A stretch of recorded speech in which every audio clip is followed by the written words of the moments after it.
최근 러시아를 향한 유럽 국가들의 움직임이 심상치 않게 돌아가고 있습니다. 독일이 재무장을 선언하며 의무복무를 재도입하기로 논의한 것은 유럽의 변화를 대변해주는 사건입니다. 우크라이나 전쟁을 계기로 재무장을 선언한 독일이 병역 의무를 부활시키는 방안을 검토 중입니다. 독일은 2011년 7월 징병제를 폐지하고 모병제로 전환했습니다. 그러나 장병 모집이 원활하지 않은 데다 최근 안보 환경이 급변하면서 병역 의무를 다시 도입해야 한다는 주장이 힘을 얻고 있는데요. 독일 국방부는 내년 9월 총선 이전에 병역 의무 재도입 여부를 결정할 방침이라고 현지 언론들은 전했습니다. 독일은 지난해부터 스웨덴식 선택적 징병제를 대안으로 언급해 왔는데요. 2017년 징병제를 도입한 스웨덴은 해마다 만 18세가 되는 남녀 약 10만 명을 대상으로 체력 지능 등을 심사한 뒤 연간 수천 명을 선발합니다. 독일 연방군 병력은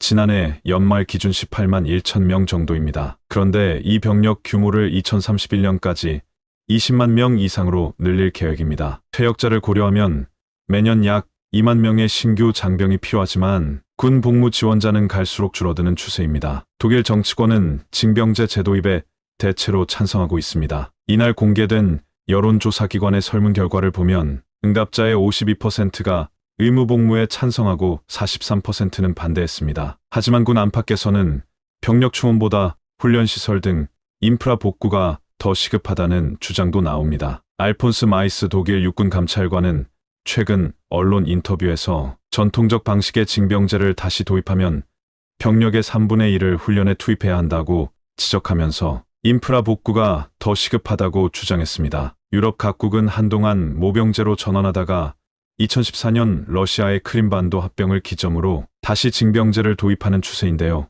2022년 우크라이나 전쟁 발발 이후에는 너도 나도 징병제를 다시 논의하기 시작했습니다. 가장 먼저 라트비아가 징병제를 부활시켰고 최근에는 독일뿐 아니라 세르비아, 크로아티아, 루마니아, 체코 등 동유럽권도 의무복무 도입을 논의 중입니다. 그런가 하면 얼마 전 폴란드 외무상은 전 세계를 깜짝 놀라게 할 발언을 했습니다. 폴란드의 시코르스키 외무장관은 폴란드 의회에서 열린 나토 가입 25주년 기념행사에서 나토 국가 군인들이 이미 우크라이나에 있다라는 폭탄 발언을 했습니다. 그러면서 이런 위험을 감수하고 있는 국가들의 감사를 전하고 싶다고 말했는데요. 나토 군인들이 정식으로 참전하게 되면 러시아와 유럽의 전면전이 된다는 점에서 아직 누구도 언급하지 않는 일을 폴란드 외무장관이 언급한 것입니다. 그러자 옌스 스톨텐베르크 나토 사무총장은 AP통신과의 인터뷰를 통해 우크라이나에 나토 병력을 파견할 계획은 없다고 서둘러 진화에 나섰습니다. 하지만 얼마 전 프랑스의 마크롱 대통령이 우크라이나 파병 가능성을 언급한 데 이어 폴란드 외무장관의 입에서 이미 주둔하고 있다는 주장까지 나왔기 때문에 적어도 일부 국가가 독단적으로 소수병력 파병을 했거나 파병 직전까지 준비 단계를 마쳤다는 추측이 설득력을 얻고 있습니다. 그렇다고 러시아도 손 놓고 있는 건 아닙니다. 확정 가능성을 열어놓고 이미 군수 생산 시스템 보강을 마쳤습니다. 우크라이나전에서 러시아가 우세한 가운데 러시아의 포탄 생산량이 미국 유럽을 합친 물량의 3배에 가까울 정도로 생산 전쟁에서 압도적 우위를 점한 것으로 알려졌습니다. 러시아는 현재 포탄 공장들을 24시간 연중무휴 가동하고 있다고 하는데요. 러시아의 군수산업 종사자는 전쟁 이전 200만 터부터 250만 명 수준에서 현재 350만 명으로 늘어났습니다. 이에 더해 러시아는 지난해 이란에서 포탄 최소 30만 발을 수입했으며 북한에서도 최소 컨테이너 6,700개 분량의 포탄을 도입했습니다. 반면 미국은 2025년 말까지 매달 포탄 10만 발을 생산하는 것을 목표로 하고 있습니다. 이는 러시아 생산량의 절반도 안 되는 규모입니다. 이런 생산량의 격차는 고스란히 전선에 반영돼 러시아의 공세가 우크라이나의 방어를 압도하는 결과로 이어지고 있는데요. 러시아는 현재 하루 약 1만 발의 포탄을 발사하는데 우크라이나 측의 발사량은 고작 2,000발 수준입니다. 그 결과 러시아는 동부 도네츠크 지역의 격전지인 아우디우카를 함락시키는 등 공세를 벌이고 있습니다. 미군과 동맹국들은 그간 우크라이나에 M1 에이브럼스 전차, F-16 전투기 등 여러 정교한 무기 시스템을 지원했거나 지원할 예정이었습니다. 그러나 군사 전문가들은 이번 전쟁은 누가 포탄을 더 많이 쏘느냐에 따라 이기고 질 가능성이 크다고 보고 있습니다. 나토의 고위 관리는 우리가 지금 당면한 최대 이슈는 탄약이다 러시아가 포탄 생산의 강점을 통해 전장에서 상당한 이득을 누리고 있다고 평가했습니다. 결국 유럽 각국은 부족한 포탄 생산량을 늘리기 위해 나섰고, 독일은 연간 약 20만 발의 포탄을 생산할 새 공장을 착공한 데 이어 지난달 우크라이나에 공장을 건설해 연간 수십만 발의 155mm 포탄을 생산할 계획이라고 발표했습니다. 하지만 지금 오랜 세월 전쟁이 없었던 유럽의 방위 산업은 그야말로 녹슬대로 녹슬어서 즉시 대규모 물량을 생산할 수 없습니다. 물론 러시아의 상황도 마냥 좋다고는 할 수 없습니다. 무지성 돌격과 전선 고착화가 이어지면서 병력 충원에 애를 먹고 있기 때문입니다. 최근에는 여행 중인 외국인들까지 끌고 가 병력으로 투입한다는 이야기까지 들릴 정도인데요. 보시는 사진은 러시아에 억류돼 우크라이나 전쟁터에 강제로 끌려갔다고 주장하는 인도 남성들의 모습입니다. 헌자부주 출신의 인도인 20대 남성들은 지난 1월 14일 정교의 새해를 축하하기 위해 12월 27일 러시아 땅을 밟았다가 러시아 인근 벨라루스에서 갑자기 불법 입국 혐의로 러시아 경찰에 넘겨졌다고 합니다. 그런데 러시아 경찰은 갑자기 그들에게 어떤 문서에 서명을 하도록 강요했습니다. 문서는 러시아어로 작성돼 있었기 때문에 이들은 문서의 내용을 전혀 이해하지 못한 채 서명했다고 합니다. 그런데 이 문서는 불법 입국과 관련해 징역 10년형을 받지 않는 대신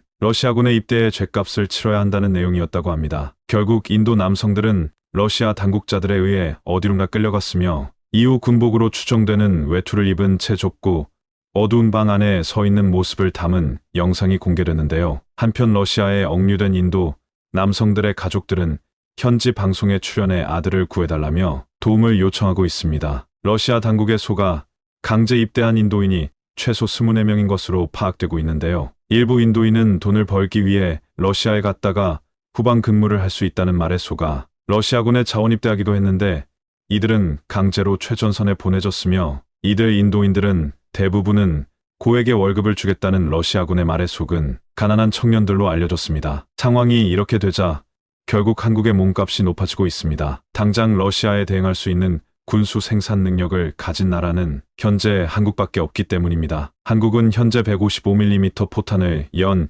250만 발 정도 생산할 수 있는 유일한 나라입니다. 하지만 한국이 우크라이나에 포탄을 지원하는 문제가 쉽게 결정할 수 있는 문제는 아닙니다. 외신들은 한국이 미국과 러시아 사이에서 난관을 맞았다고 진단했습니다. 우크라이나 군사 지원에 동참하라는 미국과 지원에 동참할 경우 대가를 치를 것이라는 러시아 사이에서 외줄타기 외교를 하고 있다는 것인데요. 그럴 수밖에 없는 게 한국은 지정학적으로, 경제적으로 러시아나 중국과 무역을 안 할 수 없는 입장이기 때문입니다. 결국 가급해진 나토의 고위급들이 잇따라 한국 방문해 직접 지원을 요청하기에 이르렀습니다. 지금 유럽은 평시가 아닌 전시에 준하는 상황에 처해 있습니다. 유럽 각국 군 당국과 정보기관은 러시아의 침략 가능성에 대비해 대량의 무기를 조달해야 한다고 호소하고 있습니다. 그럼에도 사용자보다 생산자를 위해 돌아가는 유럽 방위산업은 이권을 내려놓을 생각이 전혀 없어 보입니다. 유럽산 무기는 사용자보다 생산자 위주로 기획설계 제작 납품되기 일쑤입니다. 군 당국이 노후 장비를 대체하고자 합리적 가격에 빨리 납품해달라고 아우성쳐도 소용없습니다. 강력한 로비 능력과 노조원들의 표를 무기로 정치권을 쥐락펴락하는 방산업계가 들은 척도 하지 않기 때문입니다. 유럽산 무기의 난맥상은 이뿐만이 아닙니다. 독일산 전투기 유로파이터 타이푼의 경우 4.5세대 전투기임에도 구입 가격과 유지비는 5세대 스텔스기인 미국 F-35보다 비쌉니다. 심지어 독일 공군이 보유한 109대 중 단 8대만 가동되고 있다는 충격적인 사실이 폭로되기도 했습니다. 한국 K 전차가 대당 100억 원에 달하는 가격으로 고가 논란에 휩싸였을 때 독일 레오파르트 EH7 전차 가격은 대당 400억 원을 찍었습니다. 유럽 방산업체들은 일단 무기 획득 사업이 결정되면 최대한 많은 공장으로 일감을 분산해 작업 기간과 비용을 늘려 잡습니다. 유럽의 무기 조달 프로세스는 대부분 이런 식이니 아무리 급해도 포탄은 제때에 공급되기 힘듭니다. 그래서 보다 못한 나토의 고위급들이 찾은 나라는 바로 한국이었습니다. 최근 크리스토퍼 카볼리 미 육군대장이 나토 동맹작전 사령관으로선 처음으로 한국을 방문해 협력 방안을 논의했고 나토 정책기획관도 방안에 한국에서의 군수품 조달 문제를 논의하고 갔는데요. 유럽의 재무장 움직임과 우크라이나 전쟁의 장기화로 이제 유럽연합마저 한국에 아쉬운 소리를 하는 입장이 된 것입니다. 트럼프의 미대선 승리가 확정된 순간 독일에서 가장 널리 읽히는 시사 주간지 디차이트조차 이성을 잃었습니다. 언론으로서의 자긍심조차 잊어버리고 일면 헤드라인에다 외마디 욕설을 적어 내보내버렸던 것입니다. 지금 트럼프의 재선으로 곤란한 처지가 된 나라는 한둘이 아니지만 독일은 아예 당선과 동시에 박살이 나고 있습니다. 시사 주간지가 육두문자를 헤드라인에 적어놓고 쿠데타 모의가 적발되고 연립정부가 붕괴되는 사건이 트럼프가 당선된 그날 단 하루 만에 일어났죠. 독일이 이렇게까지 난리가 난 이유는 트럼프가 아무런 미련 없이 우크라이나를 저버릴 것으로 여겨지기 때문입니다. 그러면 러시아의 마수는 유럽과 독일에게로 한 발짝 더 가까이 다가오게 되고 그동안 우크라이나 지원에 없는 살림을 죄다 털었던 독일은 빈손으로 싸우게 될지도 모르는 상황이고요. 이에 독일 현지에선 그런 상황을 막을 수 있는 하다못해 조금이라도 늦출 수 있는 방법이 무엇이 있는지 백방으로 뒤지고 있습니다. 그리고 그 중 하나로 그간 독일이 경쟁자로 의식해 몸싸움을 벌여왔던 한국이 지목되기도 했죠. 이빨이 다 빠진 독일과는 달리 한국은 첨단 무기를 진짜로 만들 수 있으며 진짜로 공급도 할 수 있기 때문에 이 이상 독일이 험한 꼴을 당하기 전에 한국으로 하여금 유럽을 무장시키게 만들어야 한다는 것입니다. 이러한 내용을 분석한 독일 방송을 함께 보시겠습니다. 133mm의 프리미어 무기 칼리버는 이미 2023년에 발표되었습니다. 무기는 터널 뒷부분에 무기 공장에 보관하고 아우터로 총을 쏘게 됩니다. 이 칼리버 크기에는 다른 방법이 없었을 것입니다. 무기의 숫자는 아직 알려지지 않았습니다. 코엑셀 무기는 포함되지 않습니다. 대신 RCWS와 두 개의 무기 공장이 터널에 설치되어 있습니다. 12.7mm의 무기 공장에서 30mm의 무기 공장까지가 가능합니다. 드론을 통해 위협을 얻기 위함입니다. 이 공장에는 3km 이상의 공간이 포함되어 있습니다. 또한 면역력이 강한 방어 방안이 필요합니다. 방어 방안을 포함되고 드론을 포함되게 합니다. 이 무기는 굉장히 현대적인 모습을 보여줍니다. 그리고 폴란드의 PL-01과 비슷한 모습을 보여줍니다. 폴란드의 전투 무기의 콘셉트입니다. 하지만 더욱 발전했습니다. 한어 디펜스는 또한 많은 차량과 무기 시스템을 제공했습니다. 특히 다음 세대의 무기 방어 방안입니다. 앞으로의 K9A3 FANDA 판저웨츠,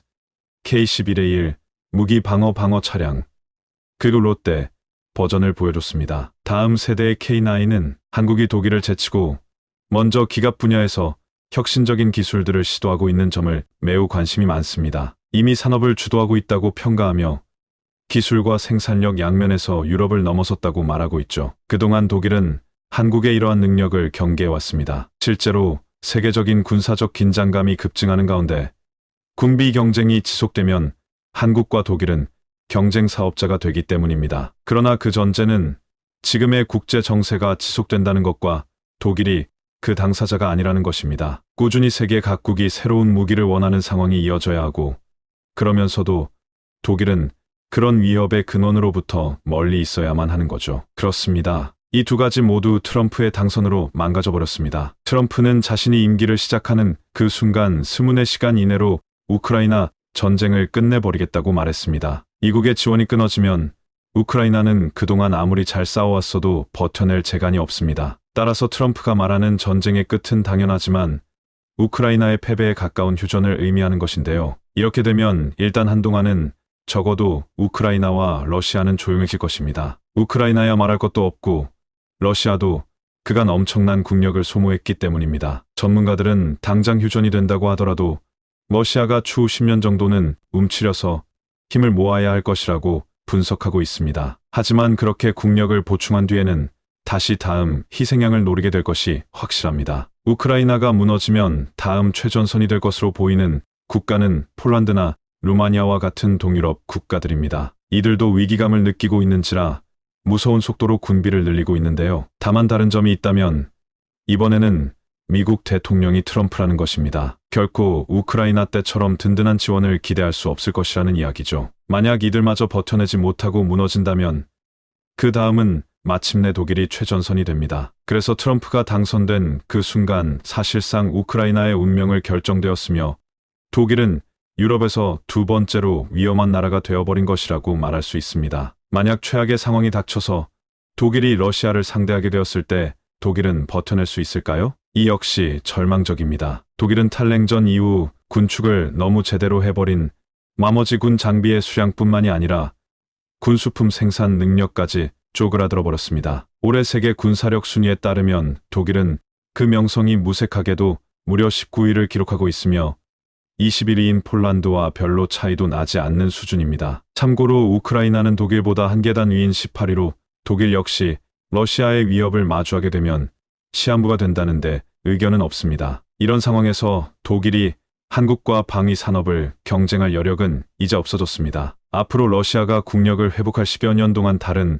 국가들은 여유롭게 대비를 해나갈 수 있겠지만 독일만은 발등에 불이 떨어져 있을 것입니다. 이젠 한국과 각국 사업에서 엎치락뒤치락하고 있을 여유가 없는 겁니다. 이러한 상황을 반영하듯 독일은 트럼프 당선과 동시에 내부적인 혼란 사태가 심각해지고 있습니다. 우선 경제 정책 방향성 차이로 갈등하던 연립정부가 붕괴됐습니다. 그동안 독일의 집권 여당은 세계 정당이 연합한 소위 신호등 연립정부였는데요. 올라프 숄츠 총리가 크리스티안 린드너 재무장관의 해임을 요청하면서 연립정부의 결속에 사실상 되돌릴 수 없는 금이 갔다는 분석입니다. 린드너 장관이 연립정부 내 자유민주당의 주요 인물이었기 때문에 그를 해임하면 당이 통째로 연정을 탈퇴할 가능성이 있으며 최악의 경우에는 의회 해산과 조기 총선의 가능성조차 존재하기 때문입니다. 숄츠 총리 역시 이러한 상황을 인지하고 있어 자유민주당이 연정에서 빠진 상태로 자기 자신의 임기를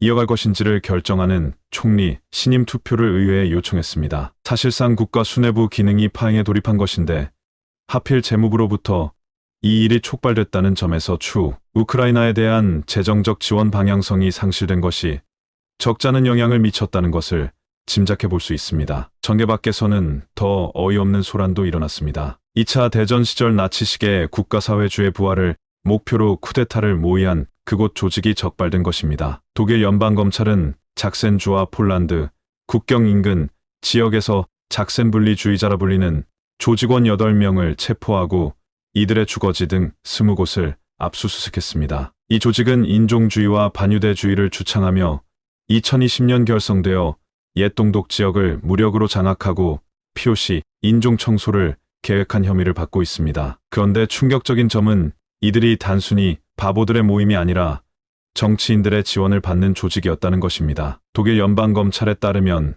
체포된 조직원 중에 지역의회 정치인이 있었으며 그와 같은 당적을 가진 다른 정치인들도 있었다고 합니다. 아무리 나라가 위기일 때 상식 밖의 일이 일어난다지만 독일에서는 그게 꼭 이런 방식으로 일어난다는 점이 유독 공포스럽죠. 독일에서는 이런 일들이 트럼프가 당선 확정된 단 하루 만에 다 일어났습니다. 그야말로 온 나라가 난리법석이 난 것입니다. 트럼프의 당선이 곤란한 것은 한국이라고 해도 다르지 않다지만 독일은 정말로 대책이 없는 지경인데요. 이런 상황을 조금이라도 정상화시키려면 독일은 빠르게 정신을 차리고 한국과 힘을 합쳐 유럽을 무장시키기 위해 노력해야 할 것입니다. 미국에 버림받은 시점에서 러시아의 진격을 저지할 방법은 그 외에 달리 없을 테니 말입니다. 유럽은 긴급히 안보에 대한 책임을 더 많이 져야 한다. 트럼프의 미 대선 승리가 확정되자 폴란드 외무장관이 긴급 인터뷰를 했습니다. 트럼프의 미 대통령 선거 승리가 확정되자마자 인터뷰를 한 것인데 그는 이제 유럽 국가들이 국방비를 늘려 스스로를 지켜야 하는 상황이 되어버렸다고 했습니다. 이것은 그동안 여유를 그리던 국가들에게 경고 차원에서 한 발언으로 해석되었습니다. 트럼프가 재선을 성공하자마자 유럽에서는 충격적인 반응이 나오고 있습니다. 반면 한국산 무기를 대고 도입해 총알 배송으로 전력화시킨 폴란드만이 여유를 부리고 있습니다. 당장 불똥이 떨어진 유럽 국가들은 이제 한국산 무기에 대해서 더 많은 러브콜을 보낼 수밖에 없을 것이라고 말하고 있습니다. 한국에게 트럼프 재선은 위기이자 기회라고 했습니다. 국내에서는 트럼프에게 천문학적인 방위 분담금을 요구받을 것이라는 우려가 나오고 있는 가운데 이번에 기회로 핵무장을 할 수 있다는 전망이 나오고 있습니다. 트럼프 2기 행정부 백악관 국가안보보좌관 후보로 거론되는 에이브리즈 코이비 적 국방부 부차관보가 지난 올 한 인터뷰에서 한미가 북핵을 억제하기 위해 모든 선택지를 고려할 필요가 있고 한국의 핵무장을 배제하지 않는다고 발언한 바 있습니다. 트럼프는 1기 행정부 때부터 동맹국에 대한 미국의 안보, 공약 지출이 과하고 비효율적이라고 강조해오며 한국의 독자 핵무장에 대해서 말해왔습니다. 최근 북한은 국가 핵무력 완성을 선언하며 비핵화 협상에 나서지 않겠다고 선포했기에 한국의 독자 핵무장론에 더욱더 힘이 실리고 있습니다. 게다가 바이든 정부도 내각 중 2명의 장관과 차관급 인사까지 한국의 독자 핵무장에 대해 긍정적인 입장을 표명했는데 트럼프 정부에서는 우리 정부의 강력한 의지만 있다면 핵무장 가능성이 활짝 열린다는 것입니다. 전 북핵 특사로 활동한 로버트 갈루치는 트럼프 행정부 2기에서 한국에 핵무장을 시킬 수 있다며 한국은 핵무기 개발에 불과 6개월밖에 걸리지 않을 것이라고 했습니다. 또한 갈루치 전 특사는 사람들은 북한이 미국 때문에 핵을 만든다고 생각하지만 사실은 중국도 크게 의식하고 있다며 따라서 한국의 핵무장을 한다고 하면 생각보다 반발이 크지 않을 것이라고 했습니다. 한국의 핵무장은 북한의 핵과 균형을 이뤄 안보를 지키는 것과 동시에 북한 유사시 내려오려는 중국까지 막아낼 수 있는 무기가 된다는 말이었습니다. 사실 중국은 견제하는 미국의 입장에서도 한국이 핵을 가지고 있는 것이 절실합니다. 한국은 그동안 꾸준히 핵무장을 준비했다는 말까지 하고 있습니다. 이미 트럼프 행정부 1기 때 한국의 미사일 사거리와 탄두 중량 제한을 해제해주면서 한국은 최근 공개된 괴물 미사일 현무호를 만들었습니다. 현무호는 북한 지하 벙커를 파괴할 목적으로 만들어졌으며 탄두 중량 8톤의 사거리가 300km에 불과하다고 주장하였으나 최근에는 탄두 중량을 1톤으로 낮출 경우 사거리가 5,500km까지 늘어난다고 밝혔습니다. 현무호가 공개되자 중국의 군사 전문가들은 미국의 핵미사일보다 한국군의 현무호가 중국군에게는 더욱더 위협적이라고 했습니다. 이군의 핵무기는 공중에서 폭발해 지상의 물체는 다 사라지게 해도 지하 벙커는 건드리지 못한다고 했습니다. 하지만 한국의 현무호에 핵탄두가 달린다면 중국 수뇌부가 있는 지하 벙커까지 초토화시킬 수 있다는 것입니다. 중국은 한국에 미국의 핵자산을 재배치해 현무호에 핵탄두를 달 수 있다는 우려를 했는데 만약 트럼프 2기가 한국의 핵무장을 허용해 한국이 이를 추진한다면 우리 기술로 핵탄두를 달아서 현무호를 핵무기로 만들 수 있게 됩니다. 이렇게 트럼프 지에서는 한국의 핵무장 가능성을 높이며 한국의 방산 수출에도 큰 기회라는 말이 나오고 있습니다. 폴란드 군사 매체 WPTH는 그들은 트럼프의 통치를 두려워한다. 그들은 폴란드를 불안하며 본다라는 제목의 기사를 보도했습니다. 이 매체는 스페인의 한 매체가 폴란드가 트럼프 대통령 2기를 가장 잘 준비한 이후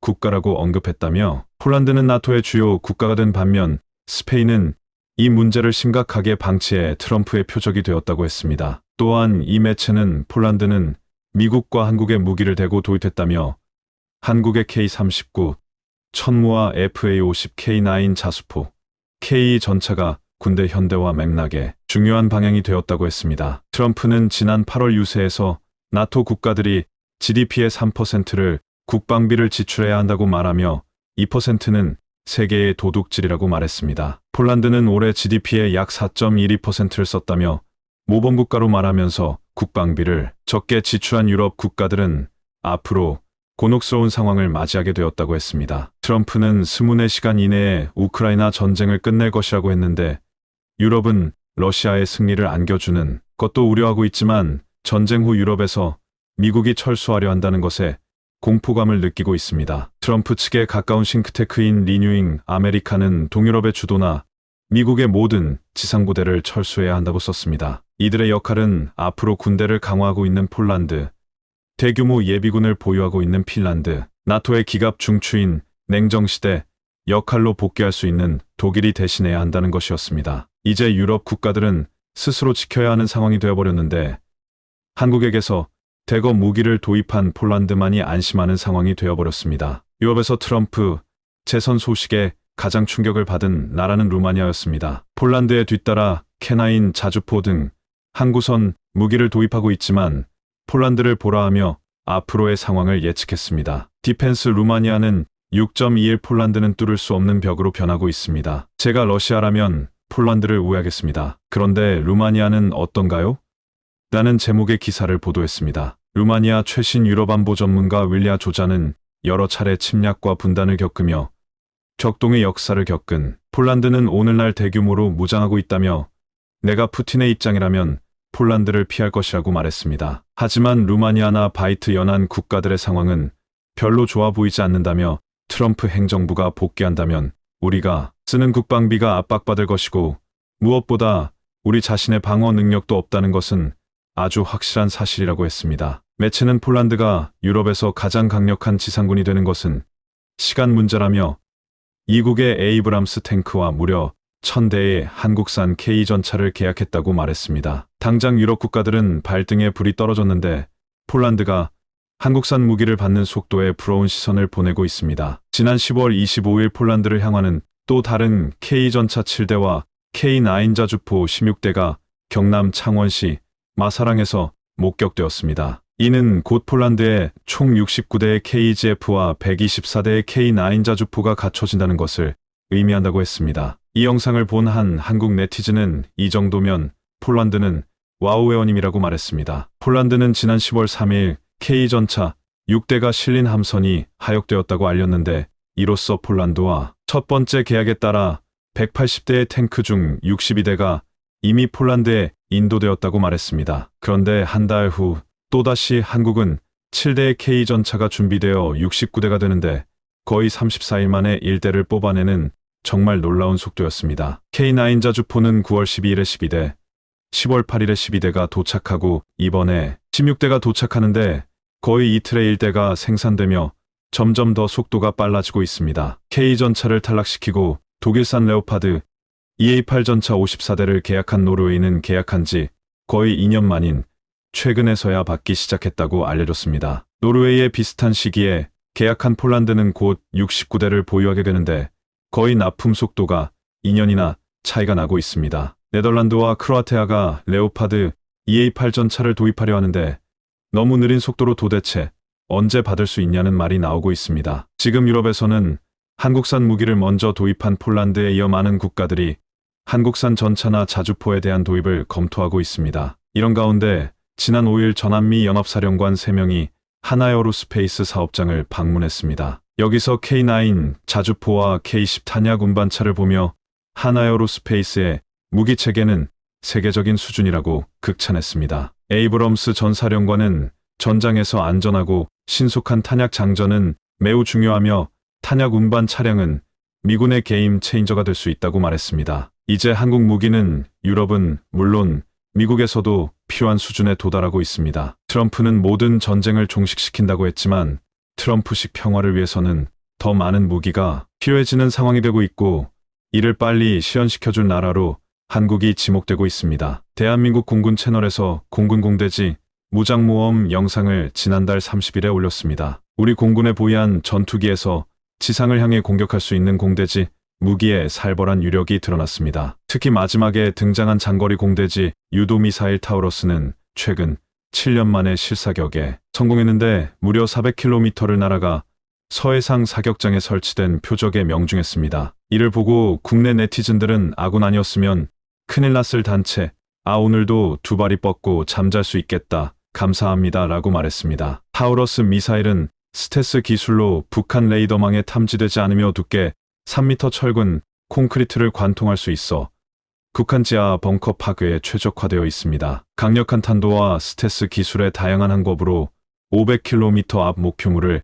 은밀하되 강력하게 정밀 타격하는 타우러스는 유럽에 비롯해 전 세계 국가들이 가장 원하는 미사일로 급부상하고 있습니다. 그런데 비유럽 국가 중에 한국만이 유일하게 전력화시켜 무려 260발을 보유하고 있습니다. 타우러스 차기 모델 타우러스 350기는 한국과 독일이 공동으로 개발하고 있는데 이터부터 3년 후 한국에서 타우러스 350기가 독점 생산될 것이라고 했습니다. 이렇게 되면 FA50의 수출 견인차이자 KF20의 초두 양산의 돌파구가 될 것이라고 전망하고 있습니다. 지난 9월 슬로바키아 로베르코 피커 총리가 한국을 방문해 전략적 동반자 관계를 체결한 후 지난달 슬로바키아 군대와 국방부 대표단이 한국을 다시 찾아왔습니다. 당시 FA50 항공기가 주둔하고 있는 공공기지와 생산하는 카이 공장을 둘러보았습니다. 카이는 FA50에 장착할 수 있는 KGB 활공폭탄과 CBU-103 및 MK-82 폭탄, AGM-65, 매버릭 공대지 미사일 및 AM-9 사이드 와인더 공동군 미사일을 보여줬습니다. 슬로바키아 대표단은 이에 놀라워하며 지난 2018년에 구매한 F-16 블록 70 전투기의 성능을 보완하는 첨단 훈련기 및 전투기로 FA-50 열대 구입을 고려하고 있습니다. 최근 한국은 공대지 미사일뿐만 아니라 적의 전투기를 격추할 수 있는 공대공 미사일 도입에도 빠르게 움직이고 있습니다. 최근 한국은 KF-21을 위해 100개의 미트웨어 미사일을 구매한 것으로 알려졌습니다. 방사청 핵심 관계자는 가격, 인수 시기, 후속 군수 지원 등 모든 조건에 대한 협상이 타결돼 계약이 체결됐다며 이번 계약으로 미트웨어 1차분 100발을 KF-21 일체 양산에 맞춰 들여오게 됐다고 밝혔습니다. 당초 세계 공대공 미사일 시장을 장악하고 있는 미국산 공대공 미사일을 장착하려 했으나 미국 측에서는 한국산 레이더를 쓴다며 불허했고 결국 불발되었습니다. 하지만 미국의 암남보다 사거리, 비행속도 등에서 앞서는 미트웨어 도입으로 KF-21의 공격력과 수출 시장 경쟁력이 한층 높아질 것으로 방사청은 기대하고 있습니다. 한국도 지금 공대공 미사일을 개발하고 있지만 먼지연전 최고의 공대공 미사일을 먼저 KF-21 생산 초도분에 달겠다는 것이었습니다. 카이는 지난해 12월 폴란드 공군에 FA-50G F-12대를 전달하였는데 수출 계약을 체결한 지 1년 3개월 만에 납품을 성공적으로 완료했습니다. 그리고 이제 폴란드공으로 개량한 FA-50PL 36대 납품을 눈앞에 두고 있습니다. 폴란드는 FA-50PL에 미국산 암남 미사일을 달기로 원하고 있는데 지금 카이는 미국의 동의를 얻는 과정이 내년 초쯤 완료될 것으로 기대하고 있다고 했습니다. 그렇게 되면 FA-50는 미국 암남 미사일과 미티웨어 미사일,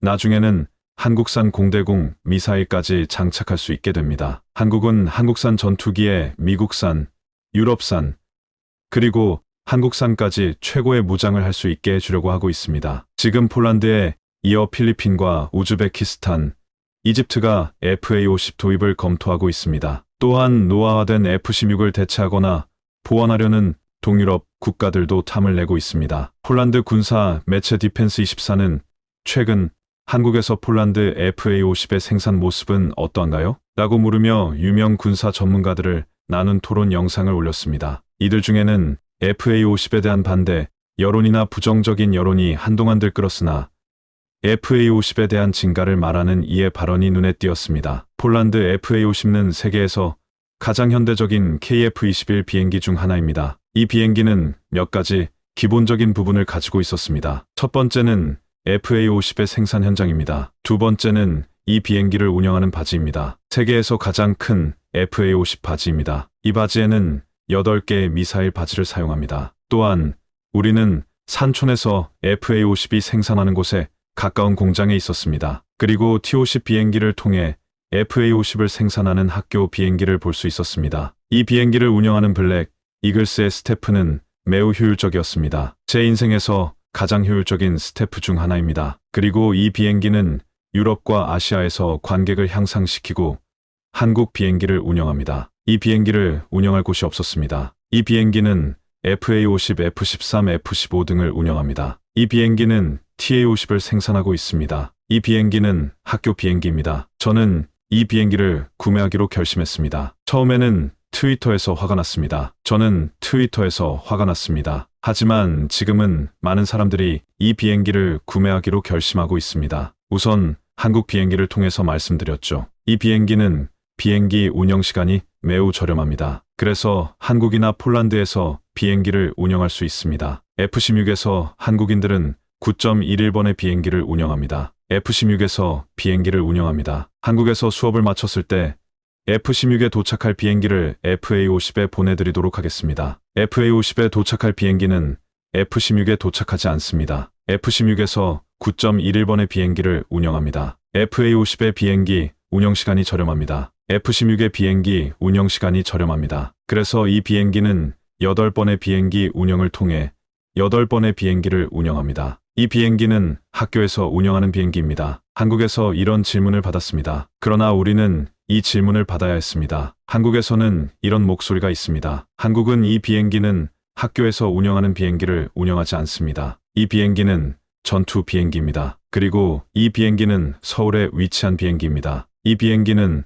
서울에 위치한 전투 비행기를 운영합니다. 이 비행기는 전투 비행기를 운영합니다. 그리고 이 비행기는 전투 비행기를 운영합니다. 하지만 이 비행기는 한국에는 별로 좋지 않습니다. 이 비행기는 공공장비로 제작되었습니다. 우리는 이 비행기를 F-16에 연결할 수 있습니다. 지난 11월 4일 인도 공군에 미국 29가 추락하는 사고가 또 발생했습니다. 지난 2019년 세대와 충돌에 추락한 이후 2021년, 2022년 연이어 추락하는 사고가 일어났는데 이번에 또 추락하면서 미국 29에 대한 불안감이 커지고 있습니다. 이에 폴란드가 미국 29에서 단 한 번도 사고가 나지 않은 한국산 전투기 F-50을 도입한 것은 신의 한 수였다는 말이 나오고 있습니다. 과거 한국에서 전투기를 만들겠다고 하자 이국 전투기를 도입하는 것이 훨씬 쉽고 싸다며 극렬히 반대하는 목소리가 컸습니다. 하지만 이런 반대를 무릅쓰고 한국은 FA-50 KF-21을 만들어내며 전 세계에서 경쟁력 있는 국산 전투기를 만드는 몇 나라 중 하나가 되었습니다. 중국의 러시아 슈퍼파이터, 그는 즉시 조롱의 대상이 되었다. 최근 4차 레오쇼가 역대 최대 관람객에 몰리며 성황리에 끝났습니다. 특히 국내 독재 기술로 개발한 한국산 전투기 KF-21이 시험 비행을 하며 지상 첫 전시를 하면서 41만 명이 넘는 관람객들의 눈길을 사로잡았습니다. 매년 펼쳐지는 TOC 공군 특수비행팀 블랙 이글스의 화려한 레오쇼도 엄청났지만 이번 레오쇼의 주인공은 KF-21이었습니다. 그런데 이에 질세라 중국에서는 그동안 보지 못했던 최첨단 전투기를 보여주겠다며 중국 최대 레오쇼인 주아이 레오쇼를 예고했습니다. 주아이 레오쇼는 11일부터 17일까지 광둥성 주아이에서 개최되는데 여기에 최초로 러시아 스텔스기 수호이-57과 중국 차세대 항공모함에 탑재된다는 스텔스 전투기 젠35를 선보인다고 했습니다. 이에 중국은 물론 미국이나 유럽산 전투기를 사지 못하는 국가들의 이목이 집중되었습니다. 한때 중국에서는 자신들이 개발한 스텔스기 젠20이 있어도 러시아산 스텔스기 수호이-57을 도입하려 한다고 보도되었는데 일각에서는 러시아 기술 절출을 위한 목적일 것이라고 했습니다. 어찌됐든 중국에게 러시아는 기술을 가져올 수 있는 앞선 기술의 국가였기에 수호이-57이 온다는 소식에 열광했습니다. 또한 어떤 나라보다 LPA-50을 도입한 말레이시아는 최근 예고한 다목제 전투기 사업에서 러시아 수호이-57과 한국의 KF-21을 견주고 있는 중이라 이번 에어쇼를 가장 주시해서 볼 것이라고 했습니다. 그런데 수호이-57이 에어쇼를 위해 중국에 도착하자마자 도저히 믿을 수 없다며 충격적인 반응이 나왔습니다. 러시아가 가장 진보된 5세대 최첨단 스텔스기라 말하며 F-35까지 압도한다는 그 유형은 어디에도 찾아볼 수 없었습니다. 지난 4일 주아이 에어쇼에 참가하기 위해 수호이-57 두 대가 광둥성 주아이시에 도착했습니다. 이번 에어쇼의 최고 기대적으로 손꼽히는 수호이-57에 중국인들이 서로 보겠다며 몰려들었습니다. 현지 주민들도 전투기를 가까운 거리에서 자유롭게 촬영할 수 있었는데 한 중국 네티즌이 자세하게 찍어서 중국 빌리빌리에 동영상을 올렸습니다. 영상에서 항공기 외관에 드러난 수많은 볼트와 부실한 마감 처리가 흉측하게 드러났습니다. 외관을 가까이서 들여다보면 기체에 수많은 나사가 꽂혀 있었고 접하프가 들뜨는 부분도 눈에 띄는 등 최악의 완성도였습니다. 중국의 전문가들도 도착한 수호이-57의 모습에 적지 않게 당황하는 기색이었습니다. 패널들은 수호이-57의 상태를 보고 예사롭지 않은 반응을 보였습니다. 중국인들은 수호이-57을 보고 솜씨가 정말 엉망이다. 이 비행기에는 스텔스 코팅도 없고 중요한 레이더도 오래됐을 것이다. 러시아는 무너졌다. 러시아의 산업은 우리보다 심각하게 뒤처져 있다. 라고 반응했습니다. 디펜스 익스프레스는 수호이-57의 제작 연함을 담은 영상이 널리 유포되고 있으며 중국 사용자들이 공기적으로 러시아 전투기를 조롱하고 있다고 보도했습니다. 이번에 중국인들이 찍어 올린 수호이-57의 모습이 글로벌 SNS에 올라가자 한 해의 네티즌은 테슬라가 수호이-57 전투기 조립을 하청받았나요? 라고 비꼬아 말했습니다. 여기 해외 네티즌들은 이런 반응을 보였습니다. 수호이-57이 저소득층 러시아 주택을 위한 분필총 조작자로 일했던 기술자 이외에 리퀴드 네이저를 사용하여 조립되었다는 확실한 증거. 영국의 농장 트랙터 회사인 것 같다. 이것이 그들의 전시품이라고 생각한다면 실제로 근무하는 사람들은 어떤 모습일지 상상해 보세요. 궁금한 게 있는데 어떻게 하면 이게 떠서 부서지지 않고 유지될 수 있을까? 이렇게 수호이 57에 대해서 악평이 나오는 가운데 중국은 주하의 에어쇼를 앞두고 중국산 5세대 전투기 젠35A를 공개했습니다. 의도적으로 미국의 대선의를 공개해서 미국의 F-35에 대항하는 스텔스기로 부각시켰다고 했습니다. 젠35A는 F-35와 거의 비슷한데 좀 더 날씬한 모습이었습니다. 중국은 영국의 반기 기업을 해킹하여 F-35 설계도를 훔쳤다고 알려져 있는데 그럼에도 중국산 복제품을 젠35A라 부르고 있다며 비판을 받아왔습니다. 미 군사 매체 1945는 중국의 해킹을 통해 F-35와 디자인이 거의 같은 복사판을 만들긴 했지만 레이더 성능과 스텔스 기능, 전투 능력 등 핵심 기술까지 확보했는지는 의문이라고 했습니다. 단순히 디자인만 뺏긴 낮은 수준의 짝퉁이의 가능성이 크다고 말했습니다. 이하의 네티즌들도 건마형은 따라했지만 성능은 형편없을 것이라고 말하며 이 같은 반응을 보였습니다. 웃기는 카피다. 디자인이 미국 F-35와 거의 같다. F-22에서 완전히 훔친 기술. 중국산 쓰레기. 이건 테무의 F-35예요. 중국은 F-35를 모방했지만 작동 원리를 모릅니다. 누군가의 숙제를 모방하는 것 같지만 선생님이 어떻게 답을 얻는지 모르면 뭐라고 말해야 할지 모릅니다. 하하의 네티즌은 그래도 러시아산 수호의 57과 달리 이건 스텔스 기능이 될 것 같다며 그들의 스텔스 기술은 F-35 편대 사이로 몰래 숨어들어 아무도 눈치채지 못하기를 바라는 것이다 라고 말했습니다. 재미있는 것은 중국이 러시아 수호의 57을 조롱할 때 해외 네티즌들은 중국의 젠35를 조롱하고 있다는 것입니다. 이렇게 중국과 러시아 전투기가 저평가되고 있는 가운데 한국산 전투기에 대한 미국 전문가의 놀라운 평가가 주목을 받고 있습니다. 최근 한국을 방문한 F-22와 F-35를 만드는 세계 1위의 방산기업 로키드 마틴의 그레머 울머 사장은 40년 전 우리는 한국인들에게 항공기 조립법을 가르쳤습니다. 이제는 우리가 그들에게 배우고 있습니다. 라고 말했습니다. 울머 사장은 다른 국가와 차별되는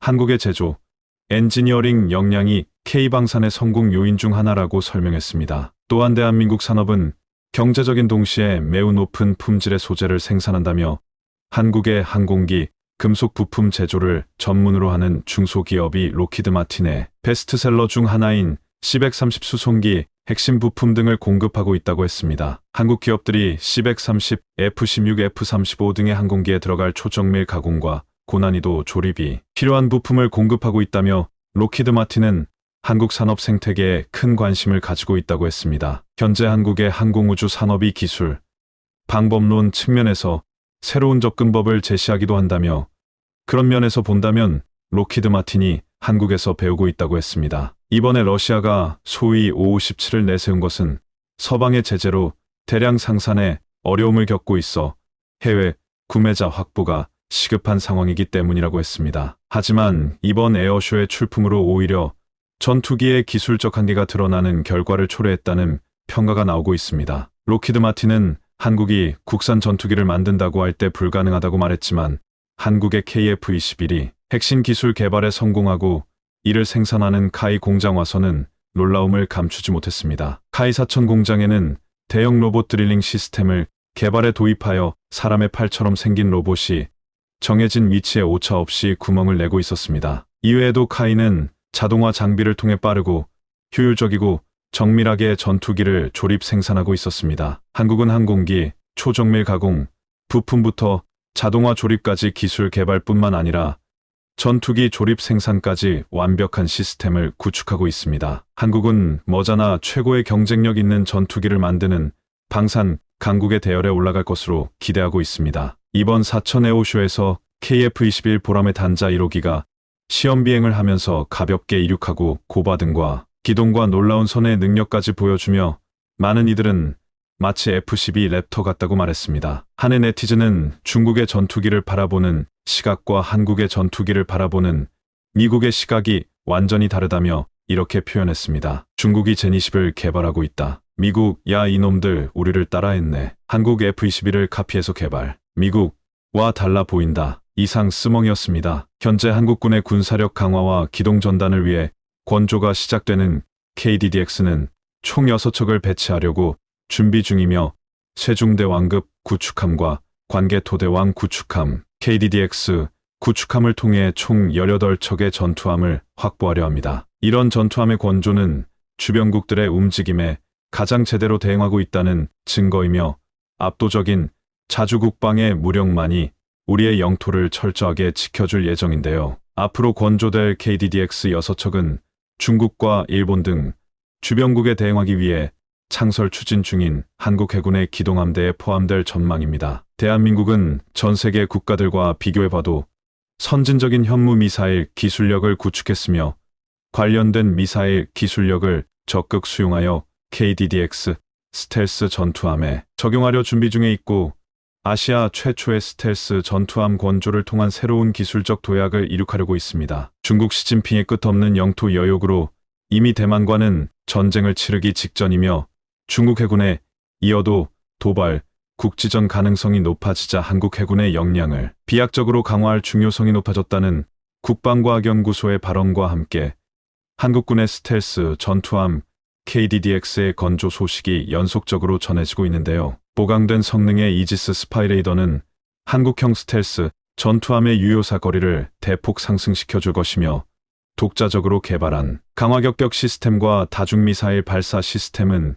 KDDX 전투함의 방어력과 화력을 비약적으로 상승시킬 수 있습니다. KDDX 구축함에는 일본과 중국산 미사일 발사대를 추월하는 신무기 형태의 한국산 미사일 발사대를 80대 이상 장착하면서 방공유도 미사일과 대잠수함, 어뢰 및 현무 미사일까지 모두 통합시키는 한국 역사상 최초의 다목적 스텔스 전투함으로 탄생했는데요. 한국 해군은 세계 최고를 향하여 압도적인 예산 투자와 연구원 인력 투입을 통해 기술과 경험 축적 및 능력을 상승시켜 전투함 분야에서 일본과 중국을 뛰어넘는 기술적 우세를 확보하고 있습니다. KDDX는 스텔스 향상을 위해 전투함의 모양도 이전의 한국형 구축함과 다른 점을 보이고 있는데요. 스텔스 구축함인 KDDX는 한국 해군 역사상 최초의 스텔스 전투함 개발 사업이며 배수량 8,000톤 규모의 KDDX 구축함의 강력한 성능은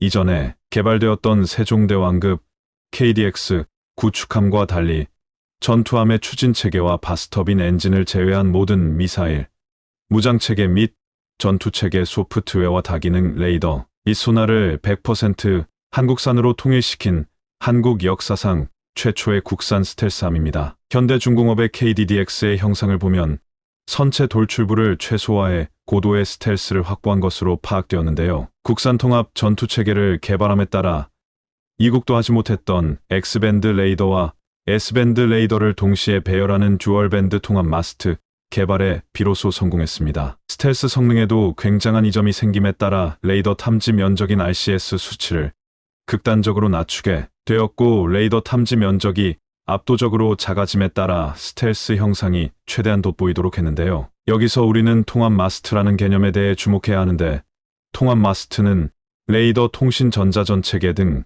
각종 센서들이 한 곳으로 통일시켜 이 같은 센서들을 이곳저곳에 분산시켰을 때 돌출 부위가 많아 레이더 반사 면적이 늘어나기 때문에 적군의 레이더에 쉽게 노출될 수 있습니다. 하지만 한국형 통합 마스트를 사용하게 되면 그런 돌출 부위를 없애 적군의 레이더에서 KDDX를 단숨에 포착하는 게 거의 불가능하게 됩니다. 한마디로 통합 레이더 마스트는 스텔스 군함의 필수적인 기술력이라고 할 수 있는데요. 통합 레이더를 탑재하는 순간 대부분의 전파를 흘려보내 KDDX 같은 대형 함정을 적군의 레이더에서 작은 어선 정도의 크기로 나타나게 됩니다. KDDX에 탑재되는 KVS 미사일 발사대는 기존 KVS-1에 비해 면적은 180% 쓸 길이는 120%, 무장 탑재 중량은 185%로 거대화되었습니다. KDDX 전투함에 탑재될 개량형 미사일 발사대 KVS-2는 크기가 더욱 커진 점에 따라 현무포, 미사일 및 공동 개발한 초음속 대함 미사일 등 다양한 미사일을 운용하게 설계되었으며 많은 미사일을 탑재할 수 있는 잠재력이 무궁무진한데요. 거대해진 한국산 미사일 발사대에는 탄두의 화약량을 3배 가까이 증축시키는 게 가능하기 때문에 KDDX 한 척만 보유하는 것만으로도 한국 해군의 화력 증가에 어마어마한 도움이 될 것입니다. 한국형 미사일 발사대 기술력까지 KDDX의 적용을 완벽하게 성공한다면 세계에서 한국은 전투함 건조 분야에서 선도적인 위치를 차지하게 될 것이며 세계에서 가장 강력한 스텔스 전투함을 가장 먼저 확보하게 되는 국가로 등극하는데요. KDDX 스텔스 전투함은 연속적으로 미사일 아군 설정이 가능한 이지스 위상 배열 레이더로 대한미사일을 발사해 한 척의 KDDX 스텔스 구축함이 초음속 대한미사일로 다수의 적군 전투함을 순식간에 격침시키고 있습니다. 이러한 스텔스 전투함 KDDX에 대해 중국과 일본은 굉장히 두려운 반응을 보이고 있는데요. 중국에서는 KDDX 구축함을 경계 대상으로 보고 있으며 한국 해군의 잠재성을 두려워하고 있습니다. 중국의 커뮤니티 소에서는 우리나라가 세종대왕급 이지스 구축함을 도입한 이후 유지보수 비용에 허덕이고 있다는 말도 안 되는 주장을 내뱉기 시작했지만 이미 추가적인 관계토 배치 3 이지스 구축함과 KDDX 스텔스 구축함을 보유하기 위한 계획까지 모든 것을 갖추었는데요. 또한 일본에서는 과연 한국이 독자적인 기술만으로 스텔스 구축함의 건조가 가능한지에 대한 의문을 품었지만 이런 의문은 보기 좋게 박살났습니다. 이순신급 구축함과 세종대왕급 구축함의 중간 정도 배수량과 스텔스 기능까지 추가된 한국형 차세대 구축함인 KDDX가 본격적인 개발 단계에 들어가는데요. 이에 대해 대부분의 일본인들은 KDDX의 엄청난 스펙을 직접 확인하기까진 대한민국의 함선, 건조 기술력을 절대 인정하지 않겠다는 반응을 보이고 있지만 이러한 현상은 KF-21 전투기의 시제기 공개 전과 완전히 똑같다는 걸 알 수 있습니다. 현재 KF-21 전투기는 개발 시작 전부터 모두들 실패를 점쳤었고 심지어 국내 영향력 있는 방산 전문가들조차 고개를 휘저을 정도였는데요. 그러나 막상 시제기가 공개되고 시험 비행에 성공하자 국내를 비롯해 일본에서도 깜짝 놀라며 한국의 기술력을 인정할 수밖에 없었습니다. 이번 KDDX 전투함의 개발도 마찬가지인데요. 몇몇 소수의 일본 네티즌들은 한국 해군의 신형 스텔스 구축함의 도입에 부러워하며 한국은 계속 전투함정 기술력이 발전하고 있는데 일본은 왜 이런 무기를 만들지 못하는가라며 일본의 기술력에 대해 비난하기도 했습니다. KDDX 스텔스 구축함은 독도에서 국지전에 일으킬 일본 자위대의 구축함과는 비교조차 안 될 정도로 엄청난 파괴력을 갖추고 있습니다. 일본은 2차 대전의 영원한 전범국으로서 구축함이 공격용 탄도 미사일과 순환 미사일을 탑재하지 못해 유격용 미사일과 대한 미사일만 갖춘 반쪽짜리 성능의 전투함일 뿐이지만 한국의 KDDX 전투함은 현무 미사일을 최대 80대나 발사대에 탑재할 수 있기에 동해와 서해 앞바다에서 중국 전역을 초토화 수준으로 폭격할 수 있는데요. 실제로 지난 4월 방사청이 정조대왕급 이지스함과 한국형 차기 구축함에 탑재할 함대지탄도 미사일 사업 추진 기본 전략을 의결했습니다. 이렇게 되면 수백 킬로미터를 날아가는 함대지탄도 미사일이 실전 배치되어서에는 물론 동해에서도 북한이 내륙에 지은 핵미사일 관련 시설과 전쟁 지도부를 겨냥한 한국군의 발톱이 한층 날카로워지게 될 것인데요. 또한 KDX는 극초음속 순환 미사일인 지르콘 스타일의 함대용 극초음속 미사일을 장착한다고 합니다. 국회 입법조사처는 국방과학연구소가 2004년부터 극초음속 미사일 관련 연구를 진행해 성과를 올렸다며 2025년까지 발사 시험을 완료할 계획이라는 내용의 보고서를 발표한 적이 있습니다. 이미 비밀리에 국방과학연구소는 극초음속 미사일을 개발하고 있었다는 것인데요. 현재 국방과학연구소는 해군 탑재용 극초음속 미사일 관련 여러 가지 연구 성과를 가지고 있습니다. KDX에서 발사할 극초음속 미사일은 포착하지 못할 정도로 비행속도가 빠르고 저고도로 날 수 있어 현존 요격 체계로는 절대 파괴할 수 없는 무기입니다. 따라서 핵무기 못지않게 적에 대한 억지력에 있어 KDX에 탑재할 극초음속 미사일은 군사안보 질서와 전장의 판도를 바꾸는 게임 체인저에 속한다는 평가를 받고 있습니다. 이제 KDX 전투함의 마하구 이상의 속력을 갖춘 극초음속 미사일까지 갖춘다면